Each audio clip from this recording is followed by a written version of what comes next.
ਸਤਿ ਸ਼੍ਰੀ ਅਕਾਲ। India plus USA ਦੇਖ ਰਹੇ ਸਾਰੇ ਦਰਸ਼ਕਾਂ ਦਾ ਮੈਂ ਅਮਨਪ੍ਰੀਤ ਕੌਰ ਸਵਾਗਤ ਕਰਦੀ ਹਾਂ। ਸਿਰਸਾ ਨੇ ਬੱਗੇ ਨੂੰ ਲੈ ਕੇ ਕੇਜਰੀਵਾਲ ਤੇ ਕੱਸੇ ਤੰਜ। ਆਪ ਦੇ ਸੀਨੀਅਰ ਆਗੂ ਆਤੀਸ਼ੀ ਨੇ ਬੀਜੇਪੀ ਤੇ ਤੰਜ ਕੱਸੇ। ਭਾਰਤੀ ਜਨਤਾ ਪਾਰਟੀ ਦੇ ਮੈਂਬਰ ਪਾਤਰਾ ਨੇ ਕੋਵਿਡ ਨੂੰ ਲੈ ਕੇ ਅਹਿਮ ਵਿਸ਼ਿਆਂ ਤੇ ਕੀਤੀ ਚਰਚਾ।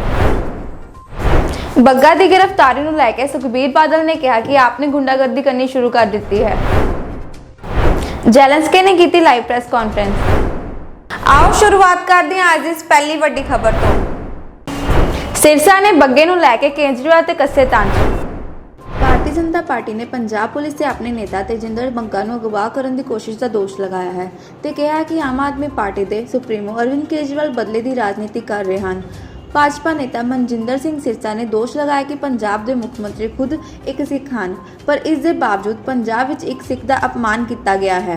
पार्टी दफ्तर विच आयोजित एक समागम में संबोधन करते हुए सिरसा ने दावा किया कि बग्गा ने केजरीवाल के झूठ नूं बेनकाब किया है, इसलिए उन्होंने निशाना बनाया जा रहा है। ये अरविंद केजरीवाल की स्टेटमेंट है। जब उससे पूछा गया कि आपके प्रति ये जो आप बोल रहे हैं ये झूठ है और ऐसे ट्वीट किए गए हैं, तो इसके जवाब में उन्होंने कहा कि मेरे को पुलिस में देने दो। मैं आपको यह भी याद करना चाहता हूं अरविंद केजरीवाल किस तरीके वेंडेटा रखते हैं, किस तरीके बदलाखोरी में काम करते हैं।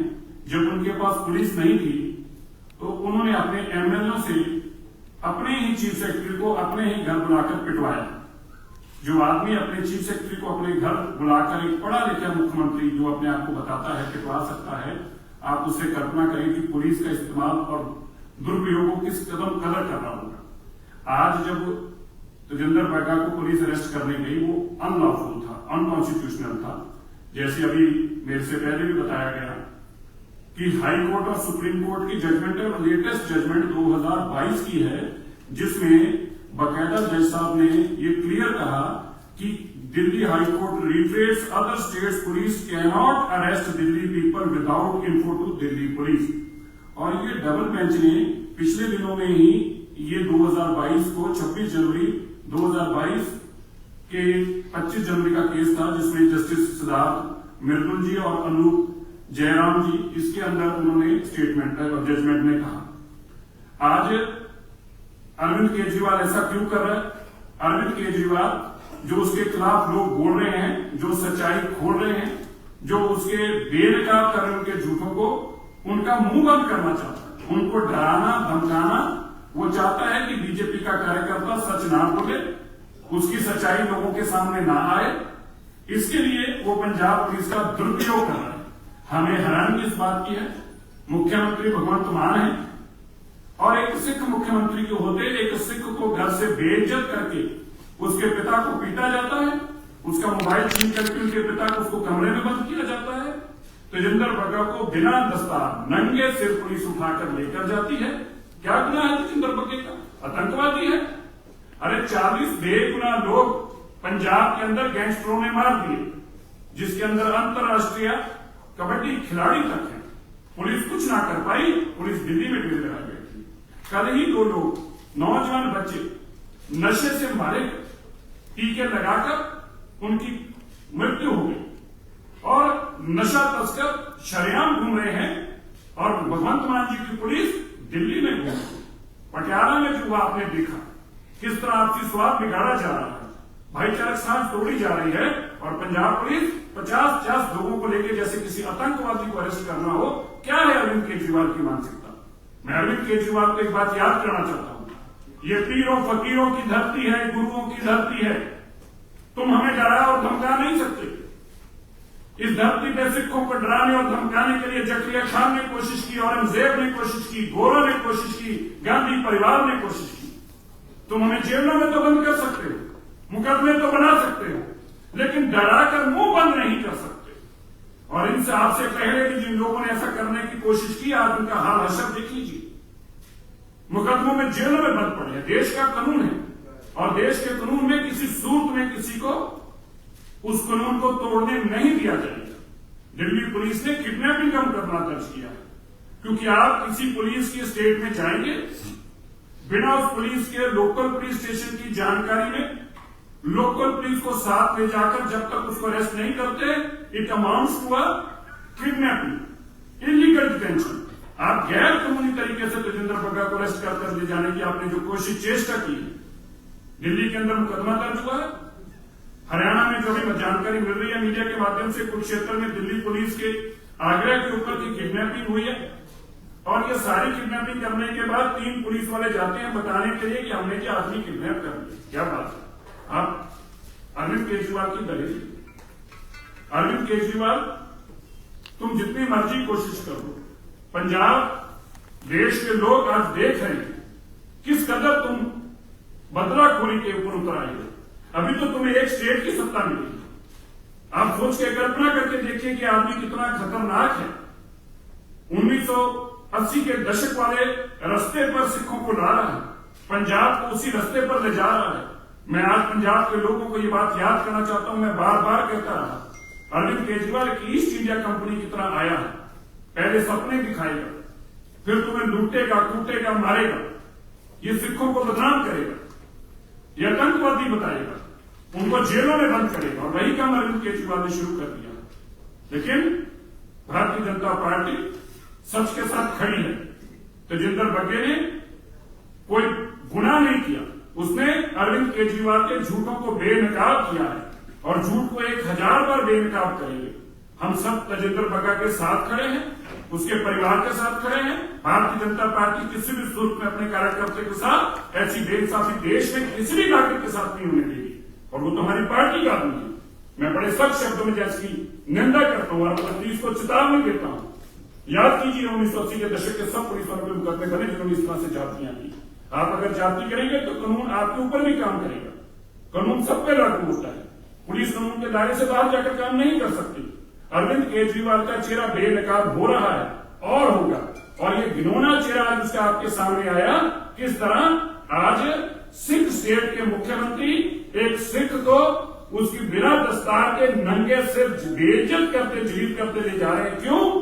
क्योंकि अरविंद केजरीवाल के खिलाफ सच बोल रहा है। सच बोलने की यह सजा मिल रही है बग्गा को, क्योंकि लूट कसूट जो अरविंद केजरीवाल कर रहा है उस लूट कसूट को एक्सपोज करते आए हैं, करते रहेंगे।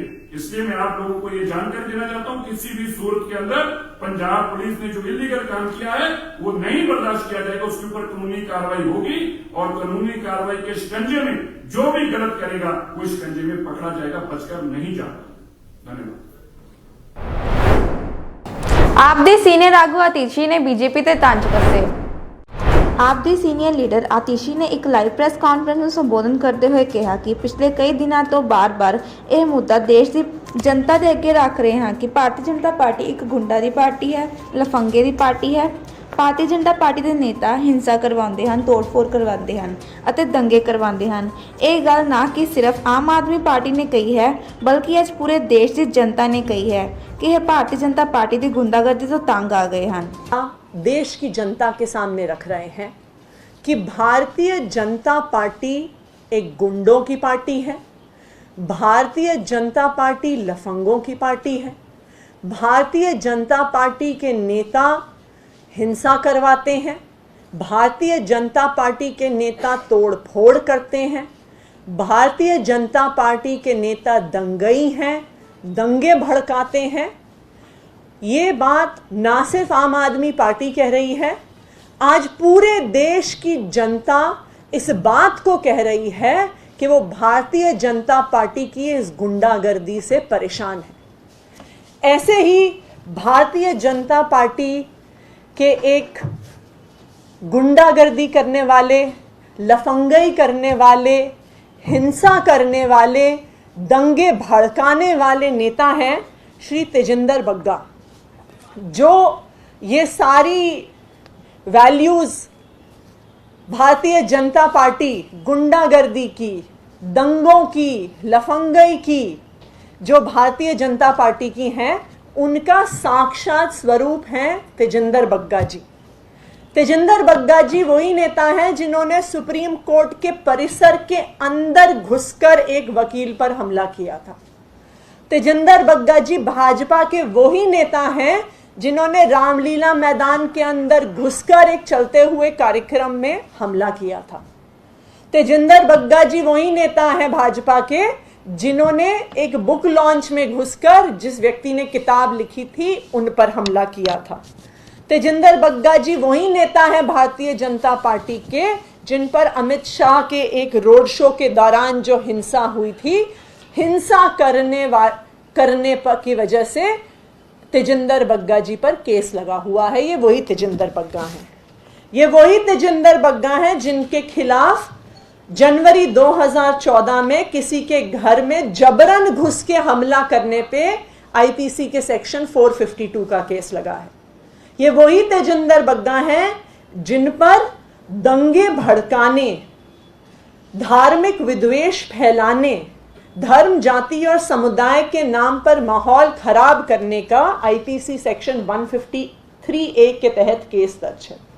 ये वही तेजिंदर बग्गा हैं जिन पर पटियाला हाउस के तहत पटियाला हाउस कोर्ट में आईपीसी 153 में केस लगा हुआ है कि दंगा कराने की नीयत से भड़काऊ भाषण देने का दोषी उन्हें करार दिया गया। अब ये लिस्ट इतनी लंबी है कि अगर मैं तेजिंदर बग्गा जी के जो गुंडागर्दी के, हिंसा के, दंगे भड़काने के मामले पढ़ने लगूंगी तो आधा दिन बीत जाएगा। ये वही तेजिंदर बग्गा जी हैं।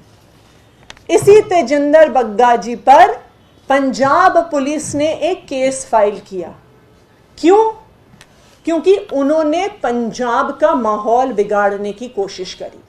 उन्होंने पंजाब में सांप्रदायिक हिंसा भड़काने की कोशिश करी और इस वजह से पंजाब की पुलिस ने उन पर एक केस दर्ज किया।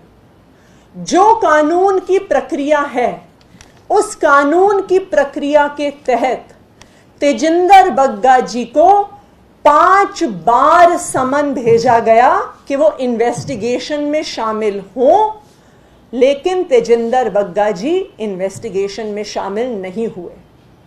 क्योंकि वो इन्वेस्टिगेशन में शामिल नहीं हुए, पंजाब पुलिस ने लीगल प्रोसेस फॉलो करते हुए तेजिंदर बग्गा जी के नाम पर एक अरेस्ट वारंट इशू किया और वो तेजिंदर बग्गा जी को अरेस्ट करने के लिए दिल्ली आए। पूरे लीगल प्रोसेस के अनुसार पंजाब पुलिस ने दिल्ली पुलिस को सूचित किया, लेकिन दिल्ली पुलिस ने क्या किया? दिल्ली पुलिस तो भारतीय जनता पार्टी के अंडर आती है। वही भारतीय जनता पार्टी जो गुंडों को सम्मानित करती है, वही भारतीय जनता पार्टी जो हिंसकों को माला पहनाती है, वही भारतीय जनता पार्टी जो दंगइयों को टिकट देती है। तो दिल्ली पुलिस का पूरा इस्तेमाल करते हुए भारतीय जनता पार्टी ने तेजिंदर बग्गा जी की गुंडागर्दी, तेजिंदर बग्गा की दंगई, तेजिंदर बग्गा की दंगा भड़काने का जो पूरा प्रयास था, उससे बचाने के लिए भारतीय जनता पार्टी ने कोई कसर नहीं छोड़ी। जब पंजाब पुलिस दिल्ली पुलिस को इन्फॉर्म करने के लिए जनकपुरी थाने गई तो उनको गैर कानूनी रूप से बंधक बना लिया गया। पंजाब पुलिस पूरा प्रोसेस फॉलो करके दिल्ली पुलिस को इन्फॉर्म करने जाती है और भारतीय जनता पार्टी की, अमित शाह जी की दिल्ली पुलिस एक गुंडे को बचाने के लिए गैर कानूनी तरीके से पंजाब पुलिस को बंधक बना लेती है।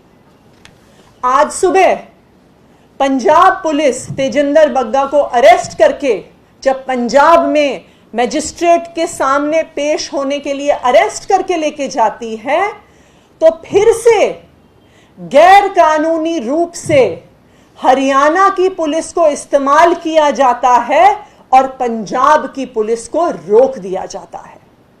तो ये आज साफ स्पष्ट हो गया कि भारतीय जनता पार्टी एक गुंडे को, एक दंगई को, एक लफंगे को बचाने के लिए एड़ी चोटी का जोर लगाने को तैयार है। और ये तो होना ही था, क्योंकि भारतीय जनता पार्टी खुद एक गुंडों की पार्टी है, दंगइयों की पार्टी है, हिंसकों की पार्टी है।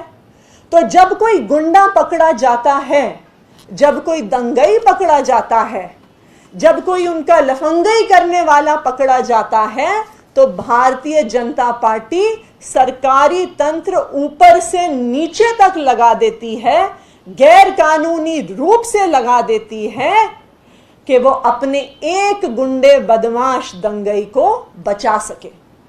आज जो दिल्ली पुलिस ने, जो हरियाणा पुलिस ने, जो भारतीय जनता पार्टी ने तेजिंदर बग्गा जी को बचाने के लिए जो गैर कानूनी कार्यवाही करी है, उससे भारतीय जनता पार्टी का असली स्वरूप पूरे देश के सामने आ गया है कि गुंडागर्दी, लफंगई, हिंसा, दंगे करने वालों को बचाना भारतीय जनता पार्टी का धर्म है और गुंडों को बचाने के लिए भारतीय जनता पार्टी किसी भी हद तक जा सकती है। धन्यवाद। ਭਾਰਤੀ ਜਨਤਾ ਪਾਰਟੀ ਦੇ ਮੈਂਬਰ ਪਾਤਰਾ ਨੇ ਕੋਵਿਡ ਨੂੰ ਲੈ ਕੇ ਅਹਿਮ ਵਿਸ਼ਿਆਂ ਤੇ ਕੀਤੀ ਚਰਚਾ। ਭਾਰਤੀ ਜਨਤਾ ਪਾਰਟੀ ਦੇ ਆਗੂ ਸੰਬੀਤ ਪਾਤਰਾ ਨੇ ਦਿੱਲੀ ਤੋਂ ਪ੍ਰੈਸ ਕਾਨਫਰੰਸ ਨੂੰ ਸੰਬੋਧਨ ਕਰਦੇ ਹੋਏ ਉਹਨਾਂ ਨੇ ਕਿਹਾ ਕਿ ਇਹ ਪ੍ਰੈਸ ਕਾਨਫਰੰਸ ਇੱਕ ਬਹੁਤ ਹੀ ਮਹੱਤਵਪੂਰਨ ਮੁੱਦੇ ਨੂੰ ਲੈ ਕੇ ਹੈ। ਉਹਨਾਂ ਨੇ ਕਿਹਾ ਕਿ ਵੈਸੇ ਤਾਂ ਇਸ ਦੇਸ਼ ਵਿੱਚ ਬਹੁਤ ਸਾਰੇ ਮੁੱਦੇ ਹਨ, ਸਾਰੇ ਮੁੱਦਿਆਂ ਨੂੰ ਲੈ ਕੇ ਪਾਰਟੀਆਂ ਬੋਲਣਗੀਆਂ। ਕੋਵਿਡ ਨੂੰ ਲੈ ਕੇ ਜਿਸ ਪ੍ਰਕਾਰ ਦਾ ਇੱਕ ਮਾਹੌਲ ਡੈਥ ਦਾ ਮਾਹੌਲ ਇਸ ਦੇਸ਼ ਵਿੱਚ ਬਣਿਆ ਹੈ, ਇਸ ਨੂੰ ਲੈ ਕੇ ਮੈਂ ਤੁਹਾਡੇ ਨਾਲ ਇੱਕ ਜ਼ਰੂਰੀ ਗੱਲ ਕਰਨਾ ਚਾਹੁੰਦਾ ਹਾਂ। डेथ नंबर्स को लेकर हिंदुस्तान के लिए बनाया गया है। पहले मैं उस विषय को लेकर आपके सामने कुछ तथ्य रखने का प्रयास करूंगा। मुझे दुख इस बात का होता है कि जहां तक WHO का विषय है, जहां तक कोविड की लड़ाई का विषय है, पूरा विश्व मानता है कि भारतवर्ष ने, हिंदुस्तान ने, इंडिया ने जिस प्रकार की लड़ाई कोविड के खिलाफ लड़ा, प्रधानमंत्री नरेंद्र मोदी जी के नेतृत्व में, वो अद्भुत और अद्वितीय था। वो पूरे विश्व के लिए एक मिसाल था। एक भी मृत्यु होती है तो वो दुखद होता है, एक भी मृत्यु होती है तो उसकी भरपाई नहीं हो सकती है। तो मृत्यु के ऊपर लड़ना, मृत्यु के आंकड़ों के ऊपर राजनीति होना, इससे दुखद और कुछ नहीं हो सकता है। इतना बृहद देश, such a huge country, look at the diversity of the country, look at the population of the country.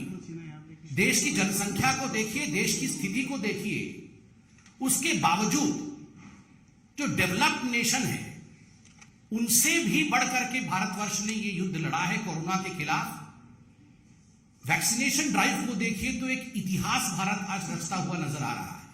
दुखद है कि उन नतीजों को लेकर, उन आंकड़ों को लेकर, WHO को आंकड़ों को लेकर Rahul Gandhi was the first person in India to tweet. उन्होंने राजनीति की है। राहुल गांधी जी कहते हैं science doesn't lie, Modi does. Modi ji को नीचा दिखाने का ये जो प्रयास राहुल गांधी का है, ये कोई आज का नहीं है।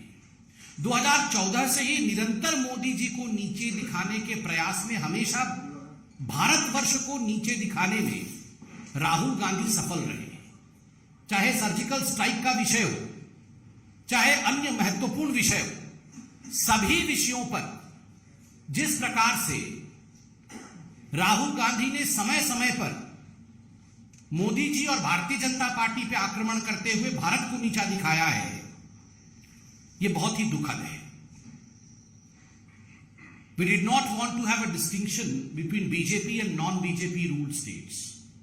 ये बीजेपी के राज्य हैं, इनमें कितनी मृत्यु दर रही, ये नॉन बीजेपी के राज्य हैं, इनमें कितनी संख्या रही, इस प्रकार का लड़ाई नहीं होना चाहिए। पूरा हिंदुस्तान एकजुट होकर, India as a one unit fought against covid, और हम जीते भी। मगर राहुल गांधी वही राजनीति करने का प्रयास कर रहे हैं। मैं राहुल गांधी जी से कहूंगा कि for God sake don't demoralize. आप भारतवर्ष को डिमोरलाइज मत करिए। जहां तक WHO का संबंध है, मैं आज तकनीकी रूप से कुछ बहुत महत्वपूर्ण विषय भारतीय जनता पार्टी के पटल से आपके सामने और विश्व के सामने रखना चाहता हूं। यह विषय केवल हमारे देश का नहीं है, यह विश्व के सामने भी हम सत्य रखना चाहते हैं। 4 महत्वपूर्ण ऐसे कदम हैं जिनको लेकर हमें लगता है WHO ने जो डाटा रिलीज किया है वो गलत है। Number 1, flawed methodology.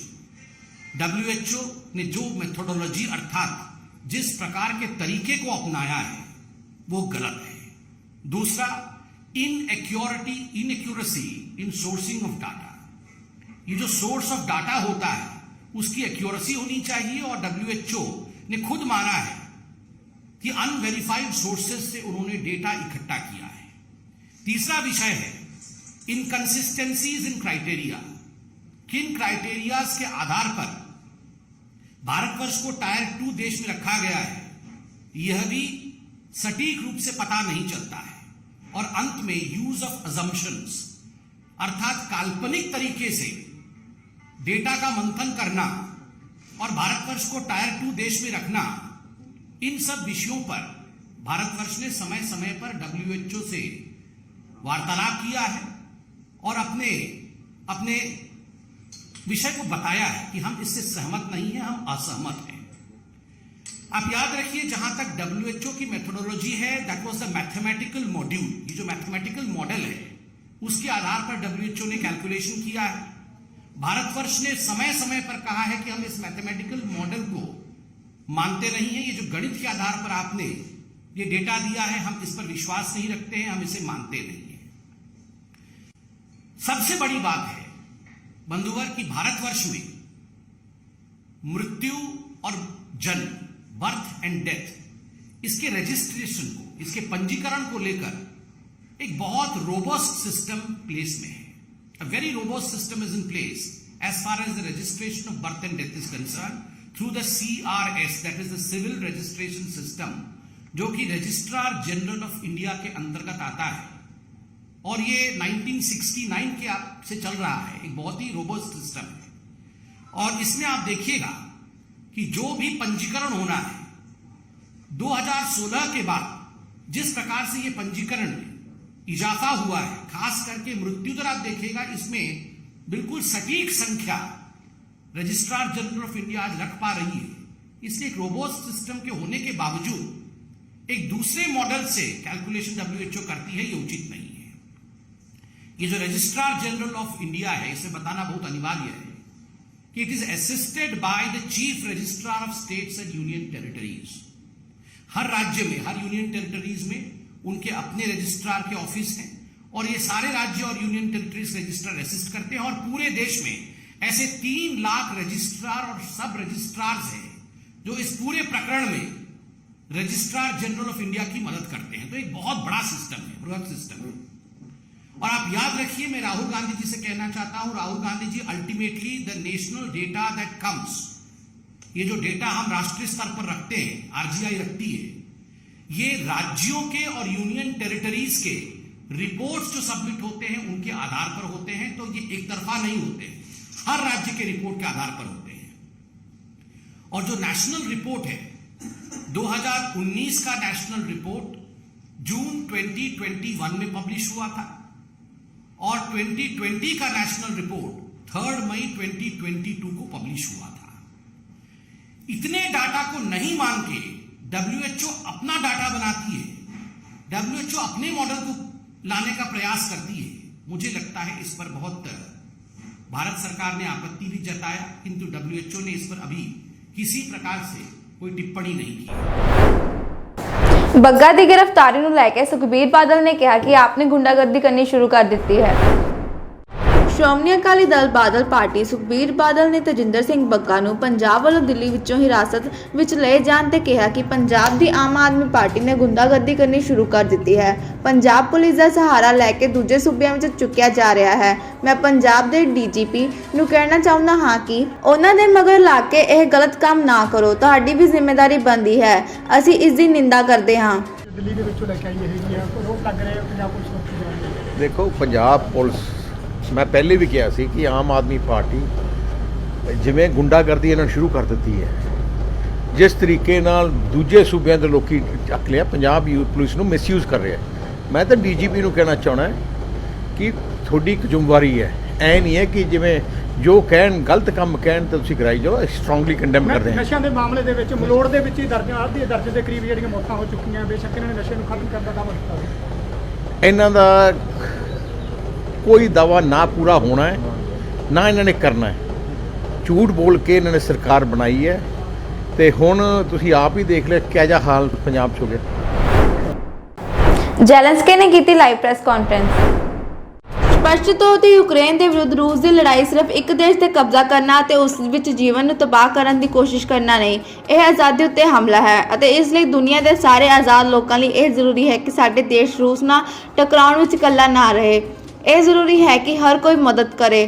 ਤੁਹਾਡੇ ਵੱਲੋਂ ਪਹਿਲਾਂ ਹੀ ਚੁੱਕੇ ਗਏ ਕਦਮਾਂ ਲਈ ਮੈਂ ਆਈਸਲੈਂਡ ਦਾ ਧੰਨਵਾਦੀ ਹਾਂ, ਖਾਸ ਤੌਰ ਤੇ ਰੂਸ ਦੇ ਖਿਲਾਫ ਪਾਬੰਦੀਆਂ 'ਚ ਸਮਰਥਨ ਕਰਨਾ। ਸਾਡੇ ਦੇਸ਼ ਨੂੰ ਤੁਹਾਡੇ ਵੱਲੋਂ ਪ੍ਰਦਾਨ ਕੀਤੇ ਗਏ ਵੱਖ-ਵੱਖ ਪੱਧਰ ਤੇ ਸਮਰਥਨ ਲਈ ਧੰਨਵਾਦ ਹਾਂ। Zelensky, we have been inspired by your courage and leadership and the courage of the people of Ukraine. Please, Mr. President, the floor is yours. Дуже дякую. Годан Дак, ЦТР, Володимир Зеленський і Кайну Гарді. Вдячний за можливість звернутися до вас сьогодні і в такому форматі. Це велика честь для мене виступати в Альтингу, найстарішому парламенті вільного світу. І про що ще можу говорити зараз, як не про свободу, найдревнішу цінність, за яку боролися і продовжують боротися люди, за яку воюємо ми зараз в Україні. Пані та панове, Україна та Ісландія пов'язані насправді дуже тісно. Наші культури добре знайомі одна з одною вже понад 1000 років. Наші предки легко знаходили спільну мову, і це прослідковується зараз і у нашій, і у вашій мовах. Ми живемо на різних краях Європи, в різних умовах природних, економічних, безпекових. Але ми цінуємо однакові речі і в Кайнугарді, і в Рейк'явіку. Безперечно, свободу. Землю, якою володіємо по праву. І власну культуру, яка не лише показує нашу самобутність, виокремлюючи нас від сусідніх народів, але й зберігає для нас і для наших дітей зв'язок з усіма попередніми поколіннями. Усе це в Україні під російськими ударами. Що залишиться від України, якщо Росія буде успішною у своїй війні проти нашої держави? Російські окупанти несуть тиранію, яка не допускає жодної свободи. Вони хочуть привласнити нашу землю. Вони вже давно розповідають про Україну, що ми нібито не маємо права на самостійне існування. І вони хочуть стерти будь-які згадки про нашу культуру. Попри те, що наша культура має більш ніж тисячолітні коріння. Я знаю, як живуть у вашій країні, що запам'ятовується найбільше, так це ваша здатність в об'єктивно непростих і вимогливих природних умовах організувати соціальне життя так, щоб відчувалося щастя, щоб була достатня безпека для звичайних людей і щоб працювала справжня демократія. Коли бачиш ваші міста, бачиш ваші громади, коли бачиш ваших людей, бачиш ось саме це, як працює свобода, як працює культура. І який добрий результат вони дають на землі. В нашій частині Європи природні умови, вони об'єктивно легші, більше сонця, напевно, більше можливостей щодо сільського господарства, легші можливості для контактів між людьми. Нам не загрожують шторми в океані і виверження вулканів. Здається, що сама природа тут, у нас, в Україні і у наших сусідів старалася допомогти людям. Але погляньте на повномасштабну війну, яка продовжується на нашій землі. Погляньте на те, що роблять російські військові. Навіть у таких комфортних умовах вони примудрилися створити пекло.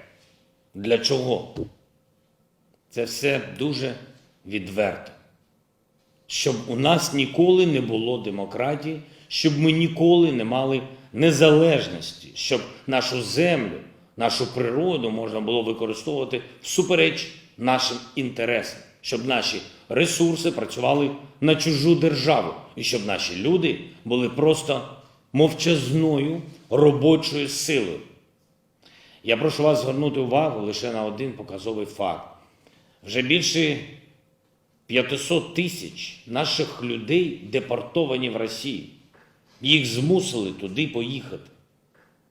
У них забирають все, забирають документи, їх лишають без засобів зв'язку, їх відправляють у віддалені регіони чужої землі, віддалені регіони Росії, намагаються там асимілювати. ਇਹ ਸਨ ਅੱਜ ਦੀਆਂ ਮੁੱਖ ਖਬਰਾਂ। ਮੈਨੂੰ ਅਮਨਪ੍ਰੀਤ ਨੂੰ ਦਿਓ ਇਜਾਜ਼ਤ ਤੇ ਹੋਰ ਵਧੇਰੇ ਖਬਰਾਂ ਦੇ ਲਈ ਜੁੜੇ ਰਹੋ ਇੰਡੀਆ ਪਲੱਸ USA ਦੇ ਨਾਲ। ਸਤਿ ਸ਼੍ਰੀ ਅਕਾਲ।